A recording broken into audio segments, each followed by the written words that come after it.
You have been taught to fear the wrong thing.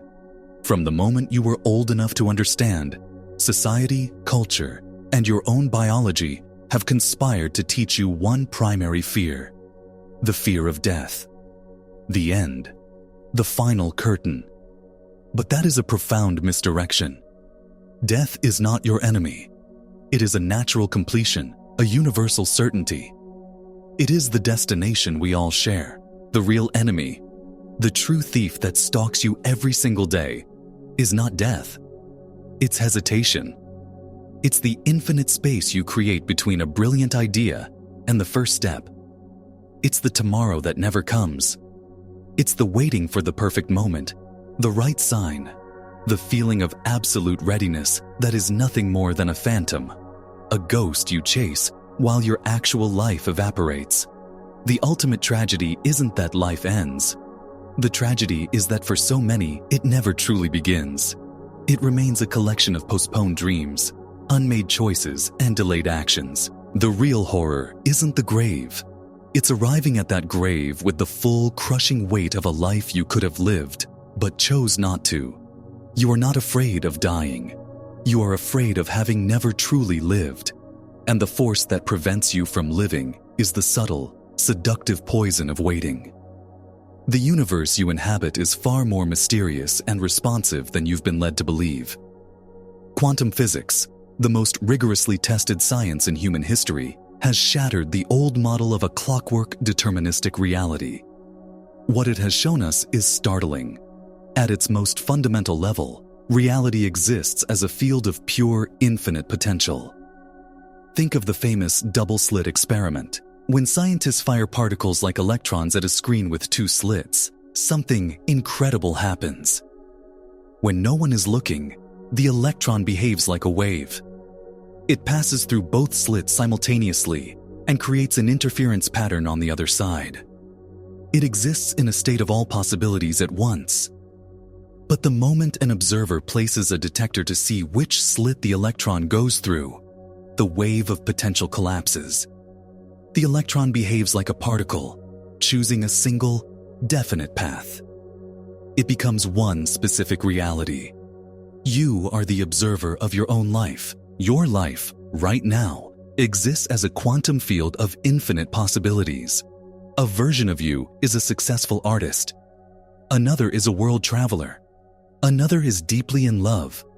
Another has started that business. All these potentials exist simultaneously as a wave of probability. But they remain as ghosts, as mere whispers in the field, until you, the conscious observer, make a choice. And here is the secret most people miss. Observation is not a passive act. It is not just thinking about what you want. It is not just visualizing.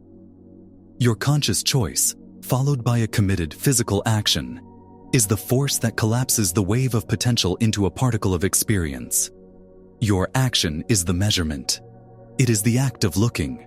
By remaining in indecision, by waiting and hesitating, you are refusing to look. You are choosing to keep your life in that unresolved ghost state, where everything is possible, but nothing is ever real. Action is the bridge between imagination and creation. It's the mechanism by which potential becomes actual.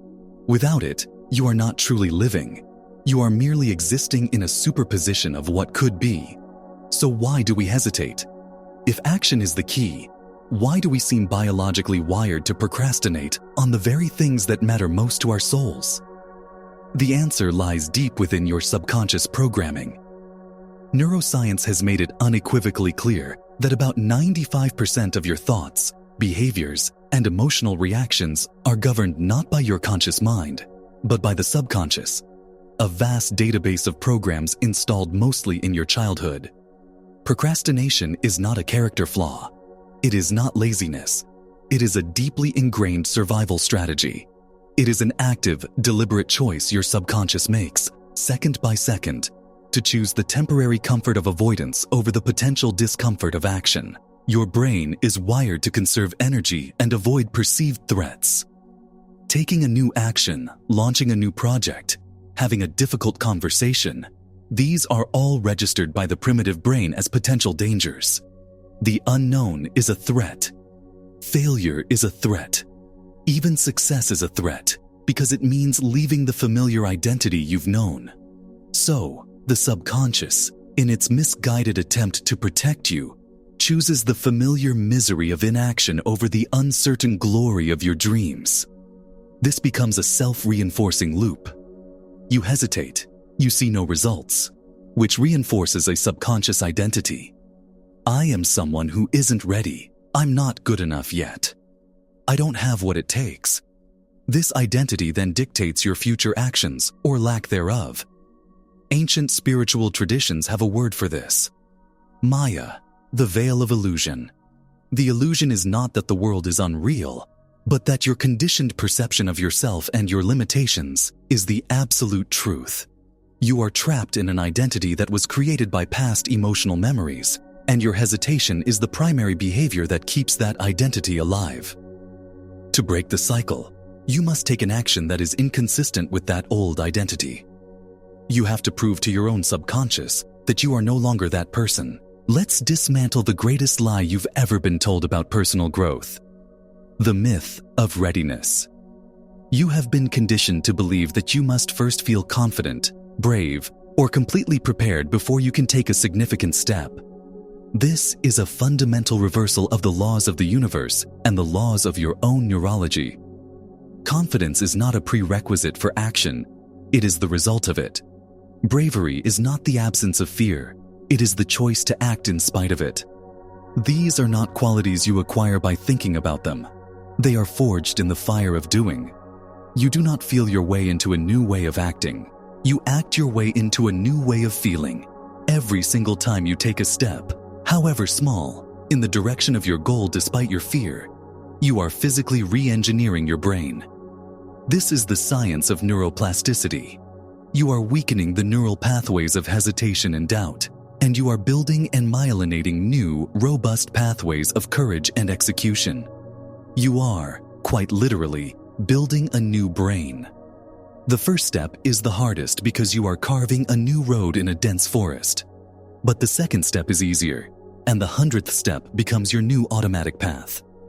The key to initiating this change is making a true decision. The word decide comes from the Latin roots de, meaning off, and caedere, meaning to cut. To decide is to cut off all other possibilities. It is the death of alternatives. It is not I'll try. It is not I hope. It is a calm, quiet, internal declaration. This is what I am doing now. All my energy flows here. There is no plan B. This singular, focused commitment is the most powerful force in the universe. It's the laser-like focus that collapses the quantum wave from infinite potential into one undeniable reality. What is the one thing you can decide on, truly cut off all other options for, right now? Now we go deeper into the physics of creation. The universe is not a cosmic butler responding to your thoughts and wishes. It is an energetic field responding to your frequency, to your energetic signature. And what is your signature? It is the coherent sum of your being, your thoughts, your emotions, and most critically, your embodied actions. You are a biological antenna, broadcasting an electromagnetic field. Your heart, in fact, generates a field thousands of times more powerful than your brain. When your internal world, your thoughts of what you want, your feelings of having it, aligns perfectly with your external world, your actions, your electromagnetic signature becomes coherent. It becomes a clear, powerful, laser-like signal that you are broadcasting into the quantum field. This is the principle of resonance. A coherent signal will inevitably find and attract a matching frequency from the field of potential. Here is why so many people fail at manifestation. They create a state of profound incoherence. They say they want abundance while their actions scream scarcity. They affirm health while their body is engaged in unhealthy habits. They dream of love while their actions build walls. This mismatch creates a chaotic, scrambled, ineffective energetic signature. It's like trying to tune a radio to a specific station while violently spinning the dial back and forth. You're sending the universe mixed signals, and the universe, in its perfection, reflects that chaos right back to you. Your actions are the ultimate clarifier. They are the grounding rod for your intentions. An action, no matter how small, tells your body, your subconscious mind, and the energetic field that you are serious. It is the embodiment of your choice. It moves your desire from the ethereal realm of thought into the physical realm of experience. This is not just spirituality, it is epigenetics. The science of epigenetics shows that your environment, your choices, and your actions can send signals that literally alter the expression of your genes. When you act like the person you want to become, you are sending a command not just to the universe, but to your own cellular biology to transform. I want you to stop thinking about the enormous mountain you have to climb. That perspective is designed to paralyze you. The only thing that ever matters is the single step directly in front of you. What is one small physical action you can take today? Not when you feel like it, not next week, but in the next few hours. That is in alignment with the reality you claim you want to create. Is it sending one email? Is it going for a 10-minute walk? Is it making that phone call you've been dreading? Is it writing one paragraph? There's a powerful principle for breaking the habit of procrastination. If a task that moves you forward takes less than 2 minutes, do it immediately. Don't schedule it. Don't add it to a list. Just do it. This tiny habit retrains your brain. It builds the identity of someone who acts, someone who executes. It builds momentum. Now, I want to do something with you. I want you to make a commitment, not just to me, but to yourself and to the quantum field you are a part of. In a moment, I want you to pause this video. I want you to identify the single most important thing you have been hesitating on. Get it crystal clear in your mind. Then I want you to go to the comments section below and write, in all caps, I am, followed by the action in the present tense. For example, I am writing my book. I am starting my business. I am healing my body. Do not write I will or I'm going to. Use the present tense. This is a declaration. It is an energetic stamp. It is you collapsing the wave. Do it now. As you begin to act, I can promise you one thing. You will encounter resistance. The moment you commit to a new path, obstacles will appear as if from nowhere. Your car will break down. People will doubt you. Your own mind will scream at you to retreat to safety. This is not a sign that you are on the wrong path. It is the ultimate confirmation that you are on the right one. The universe is testing your resolve. It is asking you, how badly do you want this? Are you truly committed, or was it just a fleeting desire? These obstacles are not barriers. They are the curriculum. They are the fire that forges the steel of your character.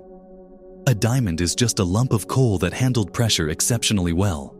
These challenges are designed to make you into the person who is strong enough, wise enough, and resilient enough to handle the reality you wish to create. Do not curse the obstacles. See them as the necessary friction for your evolution. And with these obstacles, fear will come. It will feel visceral, real, and all-consuming. But you must understand what fear is from a neurological standpoint. It is a primal signal from your amygdala, the oldest part of your brain. Its only job is to keep you alive by keeping you within the borders of the familiar. Your fear is not a prophet. It is not an indicator of objective truth. It is a biological survival mechanism that cannot distinguish between the threat of a saber-toothed tiger and the threat of public speaking or starting a new venture. Acknowledge the feeling. Thank your brain for trying to protect you. And then, take the step anyway. Courage is not a feeling. It is a choice. You stabilize your new state of being by repeatedly choosing action in the face of fear, by showing your nervous system again and again that you can survive and even thrive in the unknown. This repeated action rewires your subconscious until your new courageous way of being becomes the default state. We started with death, and we will end there. The great fear is not of the final breath. The great fear should be of a life half-lived, of a potential that was never crystallized into reality, of a song that remained stuck in your throat, Hesitation is the slow, quiet, daily choice to die before you're dead. To allow your vibrant, infinite potential to remain a ghostly wave, never collapsing into the beautiful, messy, glorious particle of lived experience. The past is gone. It exists only as a neural trace in your mind. The future is a fabrication, a projection of thought. The only place you have any power, the only point where creation is possible, is right now. In this eternal, present moment, your entire destiny, all those infinite possibilities, are right here, waiting for your choice and your action. So the waiting is over. The search for the perfect moment is done. The illusion that you are not ready has been shattered. The only thing standing between the life you dream of and the life you are living is one single, decisive, immediate action. Your legacy will not be defined by your brilliant intentions or your noble dreams. It will be carved into reality by what you do. Now, close this video, stand up, and take that first step. Your real life is waiting.